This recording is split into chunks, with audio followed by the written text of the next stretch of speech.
Hello दोस्तों, नमस्कार। आप सभी का स्वागत है। आज की क्लास में गुणा करने का ऐसा तरीका बताऊंगा, बिना गुणा के सीधे आंसर निकाल देंगे। दोस्तों आइए इस क्लास को स्टार्ट करते हैं। देखिए, इसको अगर गुणा करना है 105 गुणा 107, डायरेक्ट आंसर अगर नहीं लिखा तो इस वीडियो को भले डिसलाइक कर देना, लेकिन पूरा देख कर जाना। देखो यहाँ पर 7 में 5 को गुणा करेंगे, कितना हो जाएगा? 7 5 35 हो जाएगा। और यहाँ पर ध्यान दीजिए, 105 में 7 जोड़ेंगे, कितना हो जाएगा? 112। 112 35 मेरा आंसर हो जाएगा। हमें उम्मीद है कि हर स्टूडेंट को समझ में आया होगा। अगर नहीं समझ में आया तो मैं समझाने का प्रयास करता हूँ। देखिए, इस 100 से कितना अधिक है? 5 अधिक है। 100 से कितना अधिक है? 7 अधिक है। और देखो 7 में 5 को गुणा करें, 35 हुआ। और देखो 105 में 7 जोड़े हैं, कितना हो जाएगा? 112। 112 35 हो जाएगा। दूसरा यहाँ पर देखिए, इस 100 से कितना अधिक है? 6 अधिक है। 100 से कितना अधिक है? 8 अधिक है।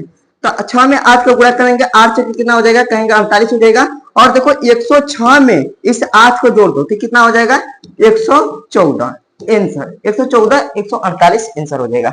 अगला प्रश्न बताओ। यहाँ पर देखो, अगला मतलब 103 गुणे 109 दिया है। तो 100 से कितना अधिक है? 3 अधिक है। 100 से कितना अधिक है? 9 अधिक है। अब यहाँ पर ध्यान दीजिए, 3 में 9 को गुणा करेंगे, कितना हो जाएगा? 9 3 27 हो जाएगा। और देखो 103 में इस 9 को जोड़ दो तो कितना हो जाएगा? 112 112 27। ठीक है, आंसर हो जाएगा। हमें उम्मीद है कि हर स्टूडेंट को समझ में आ रहा होगा। मेरे दोस्तों, आप सब जानते हैं कि ऐसे कुछ गुणे को डायरेक्ट आंसर निकाला जाता है। और देखो यहाँ पर मैं थोड़ा सा समझा देने का प्रयास करता हूँ। देखो यहाँ पर दिया है 102 गुणे 112। तो यहाँ पर देखिए 100 से 2 अधिक है। इस 100 से कितना अधिक है? 12 अधिक है। 12 में 2 को गुणा करेंगे, 12 गुना कितना हो जाएगा? कहेंगे 24। और देखो 102 में 12 जोड़ेंगे तो कितना हो जाएगा? 114। तो 114 24 आंसर हो जाएगा। बताओ कितना आसान है। कहेंगे कि यहाँ पर देखो, फिर से मैं एक गुणा और अपने तरफ से देता हूं। अगर मान लो यहाँ पर दे दिया 103 गुणे 106, तो यहाँ पर डायरेक्ट आंसर करना है तो डायरेक्ट कर सकते हैं मेरे दोस्तों। देखो 100 से 3 अधिक है, 100 से 6 अधिक है। तो यहाँ पर देखो 6 में 3 का गुणा करेंगे, कितना हो जाएगा? 18 हो जाएगा। और 103 में 6 जोड़ेंगे, कितना हो जाएगा? कहेंगे कि 109 18 आंसर हो जाएगा। बताओ कितना आसान है। तो दोस्तों अगला हम प्रश्न की ओर चलते हैं। यहाँ पर ध्यान दीजिएगा, अगर यहाँ पर प्रश्न बोला है बिना गुणा के सीधे उत्तर निकालने वाला में, देखिए अगर यहाँ पर 76 गुणे 36 दिया है, डायरेक्ट आंसर गुणा करना है तो कैसे करेंगे? देखो पहले 6 में 6 को गुणा करेंगे, 36 हो जाएगा। और देखो यहाँ पर 7 में 3 को गुणा करेंगे, 21। 21 में 6 जोड़ेंगे, कितना हो जाएगा? 21 में 6 जोड़ेंगे, कितना हो जाएगा? कहेंगे 27। 27 36 आंसर। आगे देखो, जैसे यहाँ पर देखो 67 गुणे 47।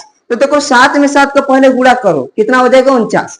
और देखो 7 में 6, यहाँ पर देखिए 6 में 4 को गुणा, 6 कितना हो जाएगा? 24। 24 में 7 जोड़ेंगे, कितना होगा?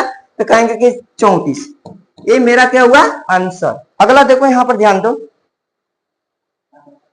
यहाँ पर ध्यान दीजिएगा। देखिए 84 गुणे 24 दिया है। 84 गुणे 24 है। देखो यहाँ पर समझाने का मैं प्रयास करता हूँ। इकाई अंक सेम होना चाहिए, दहाई अंक का सम 10 होना चाहिए। डायरेक्ट आंसर देखो, जैसे कि यहाँ पर देखो 4 में 4 का गुणा करेंगे, 16 हो जाएगा। और देखो 8 गुना के 16, 16 में 4 जोड़ेंगे, कितना होगा? 16 4 कितना हुआ मेरे दोस्त?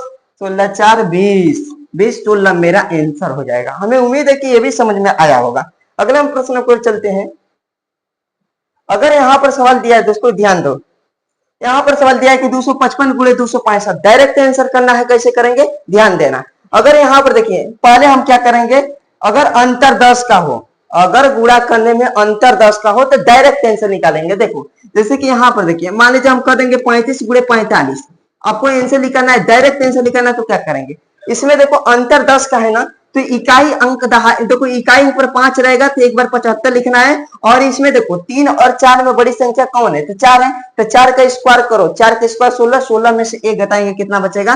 तो 15। 1575 आंसर हो जाएगा।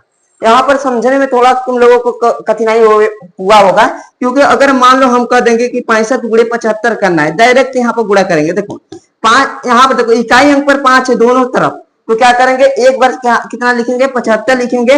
और इसमें इन दोनों में बड़ी संख्या कौन है? 6 और 7 में कौन बड़ी संख्या है? 7 है। 7 का स्क्वायर करके 1 घटा दो, 7 का स्क्वायर 49, 49 में से 1 घटाएंगे तो 4875 मेरा करेक्ट आंसर हो जाएगा। ठीक है। अगर मेरे दोस्तों गुणा देगा कि अगर बोल देगा कि 203 गुणे 5, यहाँ पर 208, इसको डायरेक्ट आंसर एक अंकों में गुणा करना है, इसे एक अंक में गुणा करना है, डायरेक्ट आंसर निकालना है तो लिख लेगा। देखो यहाँ पर 3 में 8 को गुणा करेंगे, कितना होगा? 24 लिख लेंगे। और देखो यहाँ पर 8 में 2 को गुणा, 8 में कितना हो जाएगा? 16 प्लस 3 में 2 को गुणा, 3 गुना कितना होगा 6, 16 में 6 जोड़ेंगे कितना हो जाएगा, कहेंगे कि 22, बीच में लिख दो और 2 में 2 का गुणा करेंगे कितना होगा 4। ये मेरा आंसर। अगला हम सवाल बोलते हैं, अगर दोस्तों यहां पर बोल देगा कि 309 में 307 का गुणा करना है, डायरेक्ट एक लाइन में उत्तर निकालना है, तो कैसे निकालेंगे, बिना गुणा किए सीधे उत्तर निकालेंगे। हाँ दोस्तों टेंशन मत लो। अब देखो 9 में 7 का गुणा, 9 7 कितना हुआ 63 हो गया, लिख लेंगे। अब देखो 3 में 7 का गुणा, 3 7 कितना होगा 21, और 9 में 3 का गुणा, 9 3 कितना होगा 27। इन दोनों को जोड़ के बीच में लिखो, तो इसको हम जोड़ेंगे तो कितना होगा, कहेंगे कि 48 होगा। कितना होगा 48 होगा। और 3 में 3 का गुणा करेंगे, 3 3 के 9, आंसर। अगला देखो यहाँ पर, अगर मान लो हम करेंगे 304 गुणे 608, अगर इसका डायरेक्ट आंसर गुणा करना है तो कैसे करेंगे, अगर बीच में 0 है, 3 अंकों को गुणा डायरेक्ट आंसर करना है। देख लो, अगर 4 में 8 को गुणा करेंगे कितना होगा 32। अब देखो यहाँ पर 8 3 कितना होगा 24। अब यहाँ पर देखो 6 चौके कितना हो जाएगा 24, 24 24 कितना हुआ, तो कहेंगे कि 48, इसे जोड़ कर लिख लो। 6 में 3 का गुणा कितना हुआ 18, 18 48 32, करेक्ट आंसर। ठीक है, तो कहते हैं मंजिल उन्हीं को मिलती है जिनके सपनों में जान होता है, पंखों से कुछ नहीं होता, हौसलों से उड़ान होता है।